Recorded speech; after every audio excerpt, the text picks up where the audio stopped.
Are you taking advantage of the video capabilities of your camera? As a photographer, you may not necessarily want to sell your videos, but you can definitely generate more business, audience, or even clients, all with just a flick of a button. In this video, you will see how easy it is to set your camera for video. I mean, you're there, you might as well take advantage of it. All right, let's get into some camera settings. Hey guys, I'm a fashion and a wildlife photographer from New York, and I am here to make photography easy. Alright guys, let me start first by telling you that videos have generated 3 times more sales in my fine art photography business than before I did any videos. I was averaging about 3 images per month online, not the gallery sales and online, and not the sales with Saatchi, but the online sales like directly from our website. Now, after doing videos, and I'm not speaking about these tutorials, I'm speaking about videos that we send out to our clients. Hey, look, this is what we did, and hey, look, this is behind the scenes. Hey, look, this is what we captured, or show them the animal in motion and so on and so forth. So after creating those kind of videos, now our sales have skyrocketed. They are at least 3 times than what they used to be online. It is almost like you're cheating. You must do videos, period. I mean, it has definitely changed so much after we introduced videos, behind the scenes, and so on and so forth. You should take advantage of that. It is in your camera, so why aren't you doing it? You should. So the things that basically changed my thinking was the fact that in your camera you have a video setting. Once you switch it to the video part of the camera and you put your settings in and then move back to photography, it stays there, right? So just one click of a button, turn it to video, you're on the video settings, and then one flick, turn back, and you're back on the photography settings. So there's no reason why you shouldn't do it. In this video, I'm going to go over the camera settings that is going to make your life so easy. You'll wonder why you didn't do it before. All right, so I'm going to go over ISO, I'm going to go over shutter speed, and I'm going to go over aperture with you guys. I'll break this down, and believe me, it's almost going to be like a automatic camera. You won't have to do anything. So ISO, just like in the photography side of my world, I don't change the ISO in the video side of it either. Why? Because I don't need to, because in the video side we have so much light coming in, and I'll tell you about that in a minute in this video. But there's so much light coming in, I don't really need to do much. So what do? I use the camera's native ISO. Believe me, it gives you the best quality ever, number one. Number two, these days most of the manufacturers, the camera manufacturers, are coming out with cameras with dual ISO. So if you do need more light, change to the second ISO, right? Because they have 2 ISOs. One is a lower ISO. For my camera, I believe it's 640, and one is a higher ISO, which is 12,800.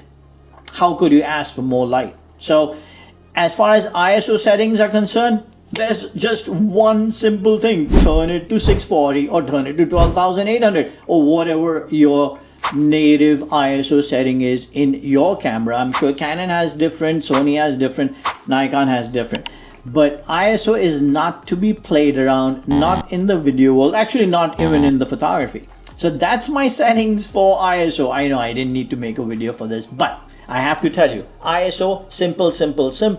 Change it to that, you're done. Point number 2, let's talk about shutter speed. Before we get into shutter speed, let me tell you that you need to go to the video mode of your camera. I'm speaking mirrorless cameras, right? And then you go and find the frame rates for your camera, find NTSC if you're American, or find PAL if you're anywhere outside of America. Over there, you'll get to choose 24 frames if you're in NTSC mode. If you're PAL, you'll get 25 frames a second. Now, you can choose any other frame rate. That's not a problem. But if you want the Hollywood look, if you want to mimic the motion blur of a Hollywood camera, then you need to do it at 24 frames a second. So now what does that mean for us? If you're doing 24 frames a second, then you do 48 shutter speed, right? Now there is no 48, so you do 50. So what it is basically double your frame rate. So if you're doing 24, it becomes 48. There's no 48, so we do 50. So 1/50th of a second becomes your shutter speed. ISO is fixed, shutter speed is fixed. So let's do aperture, point number 3. Aperture in the video world is flexible. You can change things around. You can shoot it with 1.8, you can shoot it with f11, you can shoot it with f18, f22, whatever you want to shoot it with. Of course, you know the difference. Creamier is 1.8, less creamier background is f22. So that is simply your choice. What I'm trying to get to you is ISO is fixed, shutter speed is fixed, and aperture can be moved around. So that could be your control for your exposure. Now, of course, I don't do it that way. I don't like to shoot anything more than 1.8, especially for my videos. So what I do is I make my life a little bit more difficult by adding ND filters. That's how I control my exposure. You can do it that way as well. I have completed 2 films, feature films. One is called Trapped and the other one is called Before They Vanish, on Amazon, iTunes and Google Play. And these are the settings that I have used, and believe it or not, in my opinion, it's easier than photography. It is. So let me just recap everything. ISO fixed, not a problem. You go to the native and you have 2 natives here, so you can take advantage of that. Shutter speed absolutely fixed, and I don't do anything but 50, and that is simply because I choose to do 24 frames a second, so I double it up, and that's that. Aperture, I also just lock it 100% at 1.8, and then I use my ND filters. I don't normally need more light unless I'm shooting in absolute pitch dark, so my ND filters is basically used to cut light down, and that is how I control my exposure, and that is how I do all my filming work, which has helped me tremendously, and I wish you guys looked into video more seriously to generate more business and more clients and more audience for yourself. But technically, in the video world, you are off to the races, right? So you are going to start doing videos every time you go out and you come back. You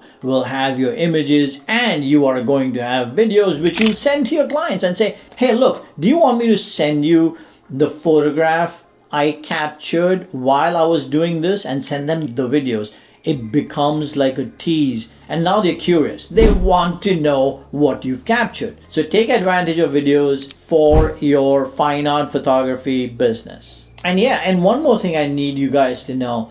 It doesn't have to be a lengthy video. Your clients or your audience, even social media, 1 minute is plenty. It's a lot. It's a lot of time. 1 minute, 2 minute clips is more than enough. Even if you do 30-second clips, perfect.